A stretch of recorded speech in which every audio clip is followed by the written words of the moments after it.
హరే కృష్ణ. మనం ఉదయం లేచినప్పటి నుంచి రాత్రి పనుకునే వరకు ఉరుకులు పరుగులే. బయట ప్రపంచంలో అన్నీ ఉన్నా మనసులో మాత్రం ఏదో తెలియని వెలితి, అశాంతి. శరీరం మెలకువగానే ఉన్నా మనసు మాత్రం ఇంకా అజ్ఞానం అనే గాఢ నిద్రలోనే ఉంటుంది. సరిగ్గా ఇలాంటి యాంత్రికమైన స్థితిలో ఉన్న మనల్ని తట్టి లేపడానికే గోదాదేవి ధనుర్మాసంలో 6వ రోజున ఒక అద్భుతమైన పిలుపునిచ్చారు.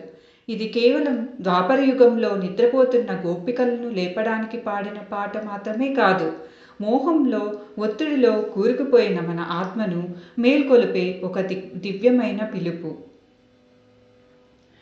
ఈ 6వ పాసురం యొక్క భావం ఏమిటంటే, ఓ అమ్మాయి, ఓ గోపిక, ఇంకా నిద్రపోతున్నావా?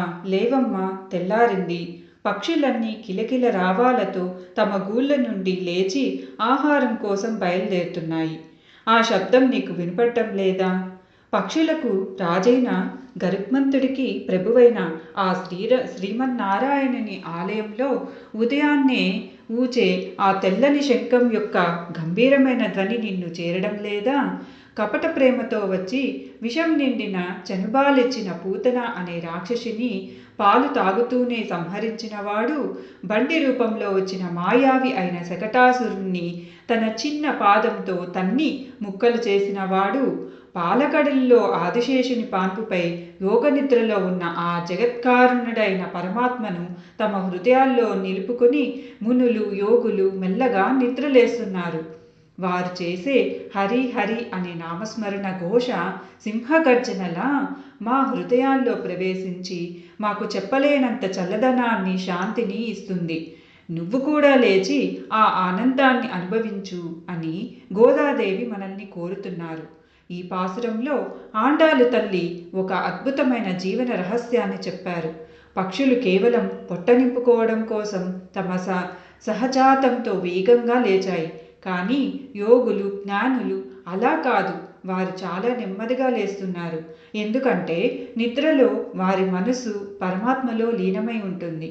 ఒక్కసారిగా ఉలిక్కిపడి లేస్తే ఆ అనుసంధానం తెగిపోతున్న జాగ్రత్త వారిది. కానీ మనం ఎలా లేస్తున్నాం?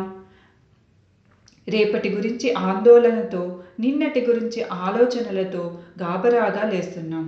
అందుకే మనసుకు శాంతి దొరకడం లేదు. ఋషులు చేసే ఆ హరినామ స్మరణ హృదయంలోకి ప్రవేశించి మనస్సును చల్లబరుస్తుంది అని గోదాదేవి అంటారు. సంసార తాపంతో, ఆఫీసు టెన్షన్లతో, బాధ్యతల బరువులతో రగిలిపోతున్న మన మనసుకు భగవన్నామం ఒకటే మంచిది. అది మనలో ఉన్న వేడిని తగ్గించి ప్రశాంతతను ఇస్తుంది. అసలు ఇక్కడ కృష్ణుడు చంపిన రాక్షసుల ప్రస్తావన ఎందుకు వచ్చిందో తెలుసా? అది మన మానసిక స్థితికి అర్థం పడుతుంది.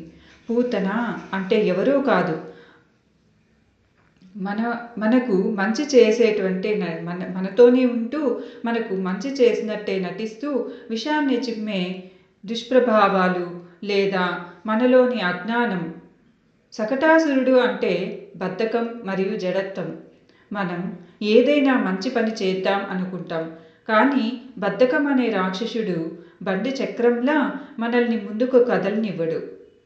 కృష్ణుడు పూతనను, శకటాసురుణ్ణి అవలీలగా అంతం చేసినట్టే మనం కూడా ఉదయాన్నే ఆ పరమాత్మను స్మరిస్తే మనలోని బద్ధకం, మన చుట్టూ ఉన్న నెగటివిటీ పటాపంచలైపోతాయి.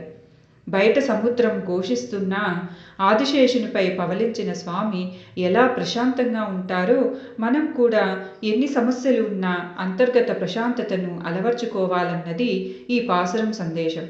కాబట్టి రేపటి నుంచి మన ఉదయాన్ని ఆండాలు చూపిన మార్గంలో మొదలు పెడతాం. నిద్ర లేవగానే 5 నిమిషాలు మంచం మీద కూర్చుని కళ్ళు మూసుకొని మన ఇష్టదైవాన్ని తలుచుకోవాలి. కిటికీ తెరిచి ప్రకృతి శబ్దాలను వినండి. ఈరోజు నాకు ఎదురయ్యే పూతనలు అంటే చెడును, శకటాసురులు అంటే బద్ధకాన్ని జయించే శక్తిని నాకు ఇవ్వు స్వామి అని ప్రార్థించి రోజు మొదలుపెట్టండి.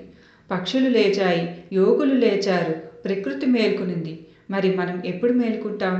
నిద్ర లేవడం అంటే కేవలం కళ్ళు తెరవడం మాత్రమే కాదు, మనలోని చైతన్యాన్ని తెరవడం, మనస్సును భగవంతుడి వైపు మళ్లించడం.